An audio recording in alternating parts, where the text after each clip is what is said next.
ನಮಸ್ಕಾರ ವೀಕ್ಷಕರೇ, ನಾನು ಹರಿಹರಪುರ ಮಂಜುನಾಥ್. ಕನ್ನಡ ಚಿತ್ರರಂಗದಲ್ಲಿ ಒಂದು ಹೊಸ ಸಂಪ್ರದಾಯವನ್ನು ಆರಂಭ ಮಾಡಿದವರು ಪುಟ್ಟಣ್ಣ ಕಣಗಾಲ್ ಅವರು. ಹಾಗಾಗಿ ಅವರನ್ನು ನಾವು ಚಿತ್ರಬ್ರಹ್ಮ ಅಂತ ಕರಿತೀವಿ. ಅವರ ಹೆಸರಿನಲ್ಲಿ ಪ್ರಶಸ್ತಿಯನ್ನು ಕೊಡ್ತೀವಿ. ಪ್ರತಿಯೊಂದು ಚಿತ್ರರಂಗದಲ್ಲೂ ಒಂದು ಸಂಪ್ರದಾಯವನ್ನು ಮುರಿದು ಹೊಸ ಹಾದಿಯಲ್ಲಿ ಸಾಗುವಂಥ ನಿರ್ದೇಶಕರುಗಳು ಇರ್ತಾರೆ. ಪುಟ್ಟಣ್ಣ ಕಣಗಾಲ್ ಅವರ ರೀತಿಯಲ್ಲಿಯೇ ತಮಿಳು ಚಿತ್ರರಂಗದಲ್ಲಿ ಒಂದು ಹೊಸ ಹಾದಿಯನ್ನು ತುಳಿದವರು ಕೆ ಬಾಲಚಂದರ್ ಅವರು.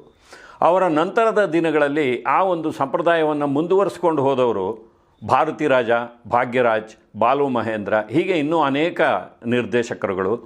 ಅವರ ಪೈಕಿ ಭಾರತಿ ರಾಜ ಅವರನ್ನು ಕುರಿತಂತೆ ಇವತ್ತಿನ ಸಂಚಿಕೆಯನ್ನು ನಿಮ್ಮ ಮುಂದೆ ಇಡ್ತಾ ಇದ್ದೀನಿ. 1941ನೇ ಇಸ್ವಿ ಜುಲೈ 17ನೇ ತಾರೀಕು ಮಧುರೈ ಬಳಿಯ ಅಲ್ಲಿ ನಗರಂನಲ್ಲಿ ಜನಿಸಿದ ಭಾರತಿ ರಾಜ ಅವರ ಮೂಲ ಹೆಸರು ಚಿನ್ನಸ್ವಾಮಿ ಪೆರಿಯ ಮಾಯಾಥೇವರ್. ಚಲನಚಿತ್ರ ರಂಗಕ್ಕೆ ಬಂದ ಮೇಲೆ ಅವರು ಭಾರತಿ ರಾಜ ಅಂತ ತಮ್ಮ ಹೆಸರನ್ನು ಬದಲಾಯಿಸ್ಕೋತಾರೆ. ಮೊದಲಿಗೆ ಅವರು ಚಲನಚಿತ್ರ ಕ್ಷೇತ್ರದಲ್ಲಿ ಪರಿಣತಿಯನ್ನು ಪಡೆದಿದ್ದು ಕಾಕತಾಳೀಯವಾಗಿ ನಮ್ಮ ಕನ್ನಡದ ಚಿತ್ರಬ್ರಹ್ಮ ಪುಟ್ಟಣ್ಣ ಕಣಗಾಲ್ ಅವರ ಕೈ ಕೆಳಗೆ. ಅದಾದ ಮೇಲೆ ತೆಲುಗಿನ ಪಿ ಪುಲ್ಲಯ್ಯ ಅವರ ಕೈ ಕೆಳಗೆ ಕೂಡ ಕೆಲಸ ಮಾಡ್ತಾರೆ. ಮಲಯಾಳಂನ ಎಂ ಕೃಷ್ಣನ್ ನಾಯರ್ ಅವರ ಗರಡಿಯಲ್ಲಿ ಪಳಗ್ತಾರೆ. ತಮ್ಮ ತಮಿಳಿನವರೇ ಆದಂಥ ಎ ಜಗನ್ನಾಥನ್ ಅವರ ಕೈ ಕೆಳಗೂ ಕೆಲಸವನ್ನು ಮಾಡ್ತಾರೆ. ಹೀಗೆ ದಕ್ಷಿಣ ಭಾರತದ ಪ್ರಮುಖ 4 ಭಾಷೆಗಳ ದೊಡ್ಡ ದೊಡ್ಡ ನಿರ್ದೇಶಕರ ಕೈ ಕೆಳಗೆ ಕೆಲಸವನ್ನು ಕಲಿತಂಥ ಭಾರತಿ ರಾಜ ಅವರು ಸ್ವತಂತ್ರ ನಿರ್ದೇಶಕರಾಗಿದ್ದು 1977ರಲ್ಲಿ. ಅಭಿನಯ, ನಿರ್ದೇಶನ, ಬರವಣಿಗೆ, ಹೀಗೆ ಚಲನಚಿತ್ರ ಕ್ಷೇತ್ರಕ್ಕೆ ಅಗತ್ಯವಾದಂಥ ಅನೇಕ ಕ್ಷೇತ್ರಗಳಲ್ಲಿ ಪರಿಣತಿಯನ್ನು ಸಾಧಿಸಿದಂಥ ಭಾರತಿ ರಾಜ ಅವರಿಗೆ ಮೊದಲಿಗೆ ಒಂದು ಗ್ರಾಮೀಣ ಕಥೆಯನ್ನು ತೆರೆಗೆ ತರಬೇಕು ಅಂತ ಹೇಳಿ 16 ವಯಸ್ಸಿನಲ್ಲೇ ಚಿತ್ರದ ಕಥೆಯನ್ನು ಸಿದ್ಧ ಮಾಡ್ಕೋತಾರೆ. ಮೊದಲಿಗೆ ಆ ಚಿತ್ರವನ್ನು NFDCಯ ನೆರವಿನೊಂದಿಗೆ ಕಪ್ಪು ಬಿಳುಪಿನಲ್ಲಿ ಒಂದು ಹೊಸ ಅಲೆಯ ಸಿನಿಮಾ ಆಗಿ ತೆರೆಯ ಮೇಲೆ ತರಬೇಕು ಅಂತ ಪ್ರಯತ್ನವನ್ನು ಮಾಡ್ತಾರೆ. ಆದರೆ ಹೋಗ್ತಾ ಹೋಗ್ತಾ ಅದು ಕಮಲ್, ರಜನಿ, ಶ್ರೀದೇವಿ ಅವರಂಥ ಅವತ್ತಿನ ಬೇಡಿಕೆಯ ನಟರ ಒಂದು ತಾರಾಗಣದೊಂದಿಗೆ ಬಣ್ಣದಲ್ಲಿ ಒಂದು ಅದ್ಭುತ ಚಿತ್ರವಾಗಿ ಮೂಡಿ ಬರುತ್ತೆ. ಕಮರ್ಷಿಯಲ್ ಆಗಿ ಕೂಡ ಯಶಸ್ಸನ್ನು ಕಾಣುತ್ತೆ. ಇವತ್ತಿಗೂ ತಮಿಳು ಚಿತ್ರರಂಗದ ಇತಿಹಾಸವನ್ನು ಬರೆಯುವಾಗ 16 ವಯಸ್ಸಿನಲ್ಲೇ ಚಿತ್ರ ಒಂದು ಮೈಲಿಗಲ್ಲು ಅಂತ ಪರಿಗಣಿಸಲಾಗುತ್ತೆ. ಅದು ಭಾರತಿ ರಾಜ ಅವರ ತಾಕತ್ತು. ಮುಂದೆ ಕೂಡ ಅವರು ಸಾಕಷ್ಟು ವರ್ಷಗಳ ಕಾಲ ಆ ಒಂದು ಕ್ಷೇತ್ರದಲ್ಲಿ ತಮ್ಮದೇ ಆದ ಹಾದಿಯಲ್ಲಿ ನಡೆದಿದ್ದಾರೆ. ಅದರ ಒಂದು ಪರಿಚಯವನ್ನು ಈಗ ಮಾಡಿಕೊಡ್ತಾ ಇದ್ದೀನಿ. ನೋಡಿ, 1977ರಲ್ಲಿ 16 ವಯಸ್ಸಿನಲ್ಲೇ ಅಂದರೆ 16ನೇ ವಯಸ್ಸಿನಲ್ಲಿ ಎನ್ನುವ ಚಿತ್ರವನ್ನು ತೆರೆಗೆ ತರುವಾಗ ಅವರಿಗೆ 36 ವರ್ಷ ವಯಸ್ಸಾಗಿತ್ತು. ಅದರ ಮರು ವರ್ಷವೇ ಮತ್ತೊಂದು ಹಳ್ಳಿಯ ಸಬ್ಜೆಕ್ಟನ್ನು ಇಟ್ಕೊಂಡು ಸಿನಿಮಾ ಮಾಡ್ತಾರೆ. ಅದು ಕಿಳಕ್ಕೆ ಪೋಗುಂ ರೈಲ್. ಆ ಚಿತ್ರ ಕೂಡ ಕಮರ್ಷಿಯಲ್ ಆಗಿ ಯಶಸ್ಸನ್ನು ಕಾಣುತ್ತೆ. ಹೀಗೆ ಮೇಲಿಂದ ಮೇಲೆ 2 ಚಿತ್ರಗಳು ಯಶಸ್ಸನ್ನು ಕಂಡಾಗ ಟೀಕಾಕಾರರು ಏನಾದರೂ ಮಾತಾಡಲೇಬೇಕಲ್ಲ. ಪುಟ್ಟಣ್ಣ ಕಣಗಾಲ್ ಅವರ ವಿಚಾರದಲ್ಲಿ ಕನ್ನಡದಲ್ಲಿ ಟೀಕಾಕಾರರು ಹೇಗೆ ಮಾತಾಡಿದ್ರು, ನಿಮಗೆ ನಾಯಕಿ ಪ್ರಧಾನ ಚಿತ್ರಗಳನ್ನು ಮಾತ್ರ ಗೆಲ್ಲಿಸೋದಕ್ಕೆ ಗೊತ್ತಿದೆ, ನಾಯಕ ಪ್ರಧಾನ ಚಿತ್ರಗಳನ್ನು ನೀವು ಮಾಡಲ್ಲ ಅಂತ ಹೇಳಿ ನಾಗರಹಾವು ಚಿತ್ರದ ಹುಟ್ಟಿಗೆ ಕಾರಣರಾಗ್ತಾರೋ, ಹಾಗೆ ತಮಿಳಿನಲ್ಲಿ ಕೂಡ ಭಾರತಿ ರಾಜ ಅಂದರೆ ಅವರು ಹಳ್ಳಿ ಸಬ್ಜೆಕ್ಟನ್ನೇ ತಗೊಳ್ಳೋದು ಅಂತ. ಆದರೆ ಭಾರತಿ ರಾಜ ಅವರು ತಮ್ಮ ತಾಕತ್ತು ಏನು ಅನ್ನೋದನ್ನು 1978ರಲ್ಲಿ ತಮ್ಮ 3ನೇ ಚಿತ್ರ ಸಿಗಪ್ಪು ರೋಜಾಕ್ಕಳ್ ಆ ಚಿತ್ರದಲ್ಲಿಯೇ ಸಾಬೀತುಪಡಿಸ್ತಾರೆ. ಕಮಲ್ ಹಾಸನ್, ಶ್ರೀದೇವಿ ತಾರಾಗಣದ ಒಂದು ಸೈಕಲಾಜಿಕಲ್ ಥ್ರಿಲ್ಲರ್, ಹಾಲಿವುಡ್ ಮಾದರಿಯಲ್ಲಿ ತೆರೆಗೆ ಬಂದಂಥ ಒಂದು ಚಿತ್ರ. ಎಲ್ಲಿಯ 16 ವಯಸ್ಸಿನಲ್ಲೇ, ಎಲ್ಲಿಯ ಕಿಳಕ್ಕೆ ಪೋಗುಂ ರೈಲ್, ಎಲ್ಲಿಯ ಸಿಗಪ್ಪು ರೋಜಾಕ್ಕಳ್ ಅಂತ ಟೀಕಾಕಾರರೇ ಹುಬ್ಬೇರುವ ಹಾಗೆ ತಮ್ಮ ಒಂದು ಪ್ರತಿಭೆಯನ್ನು ಸಾಬೀತುಪಡಿಸ್ತಾರೆ. 4 ಭಾಷೆಯ ನಿರ್ದೇಶಕರ ಕೈ ಕೆಳಗೆ ಕೆಲಸ ಮಾಡಿದ್ರಿಂದಾಗಿ ಆರಂಭದ 3 ಚಿತ್ರಗಳು ಯಶಸ್ಸನ್ನು ಕಂಡಿದ್ದರಿಂದಾಗಿ ಭಾರತಿ ರಾಜ ಅವರಿಗೆ ತಮಿಳು ಅಲ್ಲದೆ ಬೇರೆ ಭಾಷೆಯಲ್ಲೂ ಸಹ ಬೇಡಿಕೆಗಳು ಬರ್ತಾ ಹೋಗುತ್ತೆ. 1979ರಲ್ಲಿ ಅವರು ತಮ್ಮದೇ 16 ವಯಸ್ಸಿನಲ್ಲೇ ಚಿತ್ರವನ್ನು ಹಿಂದಿಯಲ್ಲಿ ಸೋಲ್ವಾ ಸಾವನ್ ಎನ್ನುವ ಹೆಸರಿನಲ್ಲಿ ತೆರೆಗೆ ತರ್ತಾರೆ. ಅದೇ ವರ್ಷ ಪುದಿಯ ವಾರ್ಪುಗಳು ಹಾಗೂ ನಿರಂ ಮಾರಾದ ಪೂಕ್ಕಳ್ ಚಿತ್ರಗಳನ್ನು ನಿರ್ದೇಶನ ಮಾಡ್ತಾರೆ. ಅದರ ಮರು ವರ್ಷ ಅಂದರೆ 1980ರಲ್ಲಿ ಅವರು ತೆಲುಗು ಚಿತ್ರರಂಗಕ್ಕೆ ಪಾದಾರ್ಪಣೆಯನ್ನು ಮಾಡ್ತಾರೆ. ಪುದಿಯ ವಾರ್ಪುಗಳು ತಮಿಳು ಚಿತ್ರವನ್ನು ತೆಲುಗಿನಲ್ಲಿ ಕೊತ್ತ ಜೀವಿತಂ ಎನ್ನುವ ಹೆಸರಿನಲ್ಲಿ ತೆರೆಗೆ ತರ್ತಾರೆ. ಆ ಚಿತ್ರ ಶ್ರೇಷ್ಠ ಚಿತ್ರ ಎನ್ನುವ ರಾಷ್ಟ್ರೀಯ ಪ್ರಶಸ್ತಿಯನ್ನು ಪಡೆಯುತ್ತೆ. ಆಂಧ್ರ ಸರ್ಕಾರ ಕೊಡಮಾಡುವ ನಂದಿ ಪ್ರಶಸ್ತಿಯನ್ನು ಕೂಡ ಪಡೆಯುತ್ತೆ. ಸಿಗಪ್ಪು ರೋಜಾಕ್ಕಳ್ ಚಿತ್ರ ಹಿಂದಿಯಲ್ಲಿ ರೆಡ್ ರೋಸ್ ಎನ್ನುವ ಹೆಸರಿನಲ್ಲಿ ರೀಮೇಕ್ ಆದಾಗ ಅದನ್ನು ಕೂಡ ಭಾರತಿ ರಾಜ ಅವರೇ ನಿರ್ದೇಶನ ಮಾಡ್ತಾರೆ. ಅವತ್ತು ದೇಶದ ಒಬ್ಬ ಹಾರ್ಟ್ ಥ್ರೋಬ್ ಎನಿಸಿದ್ದಂಥ ನಾಯಕ ನಟ ರಾಜೇಶ್ ಖನ್ನಾ ಅವರನ್ನು ನಿರ್ದೇಶನ ಮಾಡ್ತಾರೆ. ತಮ್ಮ ಗುರು ಪುಟ್ಟಣ್ಣ ಕಣಗಾಲ್ ಅವರ ರೀತಿಯಲ್ಲಿಯೇ ಭಾರತಿ ರಾಜ ಅವರು ಕೂಡ ಯಾವತ್ತಿಗೂ ಕಥೆಯನ್ನು ಮುಖ್ಯವಾಗಿ ಇಟ್ಕೊಂಡು ಸಿನಿಮಾ ಮಾಡ್ತಾ ಇದ್ದರೆ ಹೊರತು ನಾಯಕ ನಟರನ್ನಲ್ಲ. ಅವರ ಚಿತ್ರ ಜೀವನವನ್ನು ನೋಡಿದರೆ ಎಷ್ಟೋ ಜನ ಹೊಸ ಕಲಾವಿದರಿಗೆ ಅವಕಾಶವನ್ನು ಕೊಟ್ಟಿದ್ದಾರೆ ಹಾಗೂ ಆ ಚಿತ್ರಗಳನ್ನು ಗೆಲ್ಲಿಸಿದ್ದಾರೆ. ಹಾಗಂತ ಅವರು ಖ್ಯಾತನಾಮರ ಜೊತೆಯಲ್ಲಿ ಕೆಲಸ ಮಾಡಲಿಲ್ಲ ಅಂತಲ್ಲ. 1985ರಲ್ಲಿ ಶಿವಾಜಿ ಗಣೇಶನ್ ಅವರನ್ನು ಇಟ್ಕೊಂಡು ಮೊದಲ ಮರ್ಯಾದೆ ಎನ್ನುವ ಒಂದು ವಿಶಿಷ್ಟವಾದ ಕಥಾನಕವನ್ನು ತೆರೆಯ ಮೇಲೆ ತರ್ತಾರೆ. ನೋಡಿ, ಸಾಮಾನ್ಯವಾಗಿ ಪ್ರೇಮ ಕಥೆಗಳಲ್ಲಿ ಪ್ರೇಮಿಗಳು ಬೇರೆ ಬೇರೆ ಜಾತಿಯವರಾಗಿರ್ತಾರೆ, ಬೇರೆ ಬೇರೆ ಅಂತಸ್ತಿನವರಾಗಿರ್ತಾರೆ, ಅಥವಾ ಬೇರೆ ಬೇರೆ ವಯೋಮಾನದವರಾಗಿರ್ತಾರೆ. ಆದರೆ ಇಲ್ಲಿ ಆ ಮೂರೂ ಸಂಗತಿಗಳನ್ನು ಏಕಕಾಲಕ್ಕೆ ತರ್ತಾರೆ. ಅಂದರೆ ಶಿವಾಜಿ ಗಣೇಶನ್ ಅವರು ಒಬ್ಬ ವಯಸ್ಸಾದ ವ್ಯಕ್ತಿ, ಅವರಿಗೆ ರಾಧಾ ಅವರ ಮೇಲೆ ಪ್ರೇಮ ಉಂಟಾಗುತ್ತೆ. ಇಬ್ಬರದ್ದು ಜಾತಿ ಬೇರೆ, ಅಂತಸ್ತು ಬೇರೆ, ವಯೋಮಾನದಲ್ಲಿ ಕೂಡ ಸಾಕಷ್ಟು ಅಂತರ ಇರುತ್ತೆ. ಇಂಥದ್ದೊಂದು ಕಥೆಯನ್ನು ಅದ್ಭುತವಾಗಿ ತೆರೆಯ ಮೇಲೆ ತರ್ತಾರೆ. ತಮಿಳಿನಲ್ಲಿ ಭಾರತಿ ರಾಜ ಅವರು ನಿರ್ದೇಶನ ಮಾಡಿದ ಒಂದು ಯಶಸ್ವಿ ಚಿತ್ರ ಕಡಲೋರ ಕವಿದೈಗಳು. ಅದೇ ಚಿತ್ರವನ್ನು ಅವರೇ ತೆಲುಗಿನಲ್ಲಿ ನಿರ್ದೇಶನ ಮಾಡ್ತಾರೆ. ಆರಾಧನಾ ಎನ್ನುವ ಹೆಸರಿನಲ್ಲಿ ಚಿತ್ರ ತೆರೆಗೆ ಬರುತ್ತೆ. ಅಲ್ಲಿ ಚಿರಂಜೀವಿಯವರು ಮುಖ್ಯ ಪಾತ್ರದಲ್ಲಿ ಅಭಿನಯಿಸಿದ್ದಾರೆ. ಆ ಚಿತ್ರ ಕೂಡ ಯಶಸ್ವಿಯಾಗುತ್ತೆ. ಇದನ್ನು ಇಲ್ಲಿ ಉಲ್ಲೇಖ ಮಾಡ್ತಾ ಇರೋ ಉದ್ದೇಶ ಏನಪ್ಪ ಅಂದರೆ, ಇದೇ ಚಿತ್ರವನ್ನು ಕನ್ನಡದಲ್ಲಿ ಎಸ್ ಮಹೇಂದರ್ ಅವರು ಕೌರವ ಎನ್ನುವ ಹೆಸರಿನಲ್ಲಿ ತೆರೆಗೆ ತರ್ತಾರೆ. ಆ ಚಿತ್ರ ಕೂಡ ಒಂದು ದೊಡ್ಡ ಯಶಸ್ಸನ್ನು ಕಾಣುತ್ತೆ. ಅದೊಂದೇ ಅಲ್ಲ, ತಮ್ಮ ಅನೇಕ ಚಿತ್ರಗಳಲ್ಲಿ ಎಸ್ ಮಹೇಂದರ್ ಅವರು ನಮಗೆ ಪದೇ ಪದೇ ಭಾರತಿ ರಾಜ ಅವರು ನೆನಪಾಗುವ ರೀತಿಯಲ್ಲಿ ಕೆಲಸವನ್ನು ಮಾಡಿದ್ದಾರೆ. ಅದಕ್ಕೆ ಕಾರಣವನ್ನು ಕೂಡ ಅವರೇ ಹೇಳ್ಕೊಂಡಿದ್ದಾರೆ. ಕೊಳ್ಳೇಗಾಲದ ಕಡೆಯವರಾದ ಎಸ್ ಮಹೇಂದರ್ ಅವರಿಗೆ ಬಾಲ್ಯದಲ್ಲಿ ಅದೇ ಪ್ರದೇಶದಲ್ಲಿ ಚಿತ್ರೀಕರಣವನ್ನು ಮಾಡ್ತಾ ಇದ್ದಂಥ ಭಾರತಿ ರಾಜ ಅವರ ಅನೇಕ ಚಿತ್ರಗಳ ಶೂಟಿಂಗನ್ನು ನೋಡುವಂಥ ಅವಕಾಶ ಸಿಕ್ತು. ಅವರ ಕೆಲಸದ ರೀತಿಯನ್ನು ನೋಡಿ ಒಂದು ರೀತಿಯಲ್ಲಿ ನನ್ನ ಮಾನಸಿಕ ಗುರುಗಳಾಗಿ ಅವರನ್ನು ನಾನು ಭಾವಿಸಿಕೊಂಡು ಕೆಲಸವನ್ನು ಕಲಿತೆ ಅಂತ ಹೇಳ್ಕೊಂಡಿದ್ದಾರೆ. 1994ರಲ್ಲಿ ಭಾರತಿ ರಾಜ ಅವರು ನಿರ್ದೇಶನ ಮಾಡಿದ ಕರುತಮ್ಮ ಚಿತ್ರ 3 ರಾಷ್ಟ್ರ ಪ್ರಶಸ್ತಿಗಳನ್ನು ಗಳಿಸುತ್ತೆ. ಅವರ ಚಿತ್ರಜೀವನದ ಒಟ್ಟಾರೆ ಪ್ರಶಸ್ತಿಗಳ ಸಂಖ್ಯೆಯನ್ನು ನೋಡಿದಾಗ ಅವರೆಂಥ ಪ್ರತಿಭಾವಂತರು ಅನ್ನೋದು ಅರಿವಿಗೆ ಬರುತ್ತೆ. ಆದರೆ ಕೆಲವರು ಪ್ರಶಸ್ತಿಗಳಿಗಾಗಿ ಸಿನಿಮಾ ಮಾಡ್ತಾರೆ. ಆದರೆ ಭಾರತಿ ರಾಜ ಅವರ ಚಿತ್ರಗಳು ವ್ಯಾಪಾರಿ ದೃಷ್ಟಿಯಿಂದ ಗೆಲ್ಲುವುದರ ಜೊತೆಗೆ ಪ್ರಶಸ್ತಿಗಳ ವಿಭಾಗದಲ್ಲೂ ಗೆದ್ದಿರೋದು ಒಂದು ವಿಶೇಷ. ಅವರಿಗೆ ಒಟ್ಟಾರೆಯಾಗಿ 6 ರಾಷ್ಟ್ರೀಯ ಪ್ರಶಸ್ತಿಗಳು ಲಭ್ಯವಾಗಿದೆ. ಬೇರೆ ಬೇರೆ ವಿಭಾಗಗಳಲ್ಲಿ ಈ ಪ್ರಶಸ್ತಿಯನ್ನು ಗಳಿಸಿರೋದು ಕೂಡ ಒಂದು ವಿಶೇಷ. ಅಂದರೆ ಸಾಮಾಜಿಕ ಪರಿಣಾಮವನ್ನು ಬೀರುವಂಥ ಚಿತ್ರ, ಶ್ರೇಷ್ಠ ಚಿತ್ರ, ಉತ್ತಮ ಸ್ಕ್ರೀನ್ ಪ್ಲೇ, ಹೀಗೆ ಬೇರೆ ಬೇರೆ ವಿಭಾಗಗಳಲ್ಲಿ ಅವರು ಪ್ರಶಸ್ತಿಯನ್ನು ಗಳಿಸಿದ್ದಾರೆ.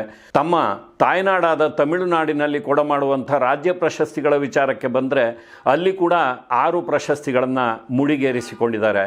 ಇನ್ನು ಫಿಲ್ಮ್ಫೇರ್ ಪ್ರಶಸ್ತಿಗಳ ವಿಭಾಗದಲ್ಲಿ 4 ಬಾರಿ ಅವರ ಚಿತ್ರಗಳಿಗೆ ಪ್ರಶಸ್ತಿ ಲಭ್ಯವಾಗಿದೆ. 2004ರಲ್ಲಿ ಅವರ ಚಲನಚಿತ್ರ ಸೇವೆಯನ್ನು ಪರಿಗಣಿಸಿ ಭಾರತ ಸರ್ಕಾರ ಅವರಿಗೆ ಪದ್ಮಶ್ರೀ ಪ್ರಶಸ್ತಿಯನ್ನು ಕೊಡಮಾಡುತ್ತೆ.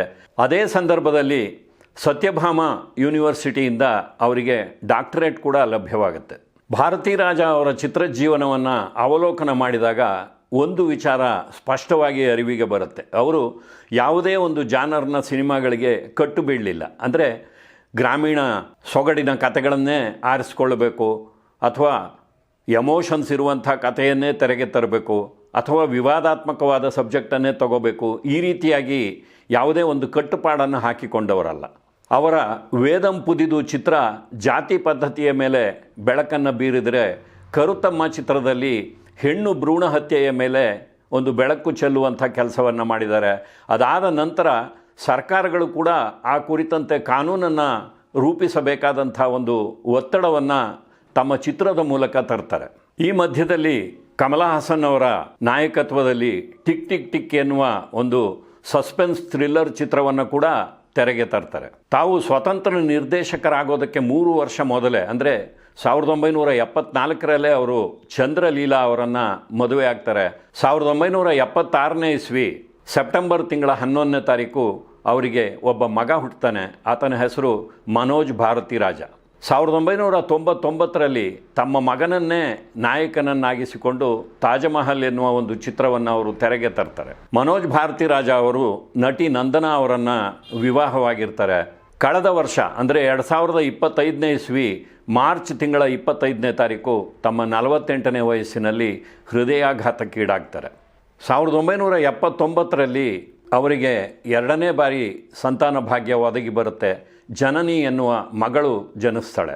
ಭಾರತಿ ರಾಜ ಅವರ ಭಾವ ಕೂಡ ಒಬ್ಬ ಸಿನಿಮಾ ನಿರ್ದೇಶಕರು, ಅವರ ಹೆಸರು ಕೂಡ ಮನೋಜ್ ಅಂತಾನೆ. ಹೀಗೆ ಭಾರತಿ ರಾಜ ಅವರ ಸಂಬಂಧಿಕರಲ್ಲಿ ಅನೇಕರು ಚಿತ್ರರಂಗದಲ್ಲಿ ತೊಡಗಿಕೊಂಡಿರುವಂಥವ್ರೆ. ತಮ್ಮ 2ನೇ ಚಿತ್ರ ಕಿಳಕ್ಕೆ ಪೋಗುಂ ರೈಲ್, ಆ ಚಿತ್ರದಲ್ಲಿಯೇ ಭಾರತಿ ರಾಜ ಅವರು ಒಂದು ಪುಟ್ಟ ಪಾತ್ರದಲ್ಲಿ ಕಾಣಿಸ್ಕೊಳ್ತಾರೆ. ಮುಂದೆ ಕೂಡ ಅನೇಕ ಚಿತ್ರಗಳಲ್ಲಿ, ತಮ್ಮದೇ ಚಿತ್ರಗಳಲ್ಲಿ ಅವರು ತಾವು ಪಾತ್ರವನ್ನು ಮಾಡಿರೋದು ಉಂಟು. ಜೊತೆಗೆ ತಮ್ಮ ಚಿತ್ರದ ಪ್ರಮುಖ ಪಾತ್ರಧಾರಿಗಳಿಗೆ ಕಂಠದಾನ ಕಲಾವಿದರಾಗಿ ಕೂಡ ಕೆಲಸ ಮಾಡಿದ್ದಾರೆ. ಇದಲ್ಲದೆ ಅವರು ತಮ್ಮ ನಿರ್ದೇಶನದ ಚಿತ್ರಗಳಲ್ಲದೆ ಬೇರೆ ನಿರ್ದೇಶಕರ ಚಿತ್ರಗಳಲ್ಲಿ ಕೂಡ ಅವರು ಸಾಕಷ್ಟು ಬಾರಿ ಕಾಣಿಸಿಕೊಂಡಿರುವಂಥ ಮಾಹಿತಿ ಇದೆ. 2025ರಲ್ಲಿ ತೆರೆಗೆ ಬಂದ ಒಂದು ಮಲಯಾಳಂ ಚಿತ್ರ ತುಡರುಂ, ಮೋಹನ್ ಲಾಲ್ ಅವರು ಆ ಚಿತ್ರದಲ್ಲಿ ನಾಯಕರು. ಆ ಚಿತ್ರದಲ್ಲಿ ಒಬ್ಬ ಸ್ಟಂಟ್ ಮ್ಯಾನ್ ಪಾತ್ರದಲ್ಲಿ ಭಾರತಿ ರಾಜ ಅವರು ಕಾಣಿಸ್ಕೊಂಡಿದ್ದಾರೆ. ಇನ್ನು 2022ರಲ್ಲಿ ತೆರೆಗೆ ಬಂದಂಥ ಒಂದು ಯಶಸ್ವಿ ಚಿತ್ರ ತಿರುಚಿತ್ರಾಂಬಲಂ, ಆ ಚಿತ್ರದಲ್ಲಿ ಧನುಷ್ ಅವರು ನಾಯಕರು. ಧನುಷ್ ಅವರ ತಂದೆಯಾಗಿ ಪ್ರಕಾಶ್ ರಾಜ್ ಅವರು ಕಾಣಿಸ್ಕೊಂಡಿದ್ದಾರೆ. ಧನುಷ್ ಅವರ ತಾತನ ಪಾತ್ರದಲ್ಲಿ ಭಾರತಿ ರಾಜ ಅವರು ಕಾಣಿಸ್ಕೊಂಡಿದ್ದಾರೆ. ನೋಡಿ, ಪುಟ್ಟಣ್ಣ ಕಣಗಾಲ್ ಅವರು ಕನ್ನಡದಲ್ಲಿ ಹೇಗೆ ವಿಭಿನ್ನವಾದ ಕಥಾವಸ್ತುಗಳನ್ನು ತೆಗೆದುಕೊಂಡು ಸಿನಿಮಾ ಮಾಡಿ 25 ಚಿತ್ರಗಳ ನಿರ್ದೇಶಕರಾಗಿದ್ದಾರೋ, ಅದೇ ರೀತಿಯಲ್ಲಿ ಭಾರತಿ ರಾಜ ಅವರು ಕೂಡ ತಮ್ಮ ಮಾತೃಭಾಷೆಯಲ್ಲಿ ಸಾಕಷ್ಟು ಪ್ರಯೋಗಗಳನ್ನು ಮಾಡಿದ್ದಾರೆ. ಅದರ ಜೊತೆಗೆ ತೆಲುಗು ಹಾಗೂ ಹಿಂದಿ ಚಿತ್ರಗಳನ್ನು ಕೂಡ ನಿರ್ದೇಶನ ಮಾಡಿದ್ದಾರೆ.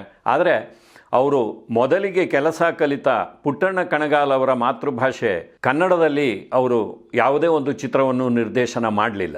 ಭಾರತಿ ರಾಜ ಅವರು ಕೆಲವೊಮ್ಮೆ ವಿವಾದಗಳಿಗೂ ಸಿಲುಕಿ ಹಾಕಿಕೊಂಡಿದ್ದುಂಟು. ಶ್ರೀಲಂಕಾದಲ್ಲಿ ತಮಿಳರಿಗೆ ಒಂದು ನೆಲೆಯನ್ನು ಮಾಡಿಕೊಡುವ ಸಲುವಾಗಿ ಒಂದು ಹೋರಾಟ ನಡೆದಿದ್ದು, ಉಗ್ರವಾದ ಹೋರಾಟ ನಡೆದಿದ್ದು LTTEಯಿಂದ, ಅದು ಎಲ್ಲರಿಗೂ ಗೊತ್ತಿರುವಂಥ ವಿಚಾರನೇ. ಅಲ್ಲಿ ತಮಿಳರ ವಿಮೋಚನೆಗಾಗಿ ನಡೆದಂಥ ಹೋರಾಟವನ್ನು ಜಾಫ್ನಾ ಹೀರೋಸ್ ಡೇ ಎನ್ನುವ ಹೆಸರಿನಲ್ಲಿ ಆಚರಣೆ ಮಾಡಿದಾಗ ಆ ಒಂದು ಸಮಾರಂಭಕ್ಕೆ ಹೋಗುವ ಮೂಲಕ ಭಾರತಿ ರಾಜ ಅವರು ಅನೇಕರ ಕೆಂಗಣ್ಣಿಗೆ ಗುರಿಯಾಗಿದ್ದುಂಟು. ಇನ್ನು ಕಾವೇರಿ ನದಿ ನೀರಿನ ಹಂಚಿಕೆಯ ವಿಚಾರದಲ್ಲಿ ಕರ್ನಾಟಕ ಹಾಗೂ ತಮಿಳುನಾಡಿನ ಮಧ್ಯೆ ಆಗಾಗ ಹಾಕಿ ಆಟಗಳಾಗೋದನ್ನು ನಾವು ನೋಡ್ತಾನೆ ಇರ್ತೀವಿ. ಆಗೆಲ್ಲ ಎರಡೂ ಕಡೆಯ ಕಲಾವಿದರು ಬೀದಿಗಿಳಿದು ತಮ್ಮ ರಾಜ್ಯದ ಪರವಾಗಿ ಹೋರಾಟ ಮಾಡೋದನ್ನು ಕೂಡ ನೋಡಿದ್ದೀವಿ. ಅದು ಅವರವರ ಹಕ್ಕು, ಮಾಡೋದರಲ್ಲಿ ತಪ್ಪೇನಿಲ್ಲ. ಆದರೆ ಕೆಲವು ವರ್ಷಗಳ ಹಿಂದೆ ಕಾವೇರಿ ಗಲಾಟೆ ನಡೆದಾಗ ಕಲಾವಿದರೆಲ್ಲರೂ ಬೀದಿಗಿಳಿದು ಇದೇ ರೀತಿಯ ಒಂದು ಪ್ರತಿಭಟನೆಯನ್ನು ಮಾಡ್ತಾರೆ. ಆಗ ಜಯಲಲಿತಾ ಅವರು ತಮಿಳುನಾಡಿನ ಮುಖ್ಯಮಂತ್ರಿಯಾಗಿದ್ದರು. ರಜನಿಕಾಂತ್ ಅವರು ಕಲಾವಿದರ ಆ ಒಂದು ಪ್ರತಿಭಟನೆಯಿಂದ ದೂರ ಉಳಿದು ತಾವು ಪ್ರತ್ಯೇಕವಾಗಿ ಒಂದು ಪ್ರತಿಭಟನೆಯನ್ನು ಮಾಡ್ತಾರೆ. ಆ ಸಂದರ್ಭದಲ್ಲಿ ಕಲಾವಿದರ ಸಂಘ ಮಾಡಿದಂಥ ಒಂದು ಪ್ರತಿಭಟನೆಯ ಸಭೆಯಲ್ಲಿ ಪಾಲ್ಗೊಂಡಿದ್ದಂಥ ಭಾರತಿ ರಾಜ ಅವರು ತಮಗೆ ಮಾತನಾಡುವ ಅವಕಾಶವನ್ನು ಸಿಕ್ಕಾಗ ಸಮಸ್ಯೆಯ ಬಗೆಗೆ ಬೆಳಕು ಚೆಲ್ಲುವಂಥ ಮಾತುಗಳನ್ನು ಆಡದೆ ಆ ಒಂದು ಅವಕಾಶವನ್ನು ಬಳಸಿಕೊಂಡು ಜಯಲಲಿತಾ ಅವರನ್ನು ಹೊಗಳಿದ್ದು, ಜೊತೆಗೆ ಕರ್ನಾಟಕದವರಾದ ರಜನಿ ಅವರ ಮೇಲೆ ಒಂದು ರೀತಿಯಾಗಿ ವಿವಾದಿತವಾದ ಮಾತುಗಳನ್ನಾಡಿದ್ದು, ಇದು ಆ ಸಭೆಯಲ್ಲಿ ಹಾಜರಿದ್ದ ಎಷ್ಟೋ ಜನ ತಮಿಳು ಕಲಾವಿದರಿಗೆ ಇಷ್ಟವಾಗಿರಲಿಲ್ಲ.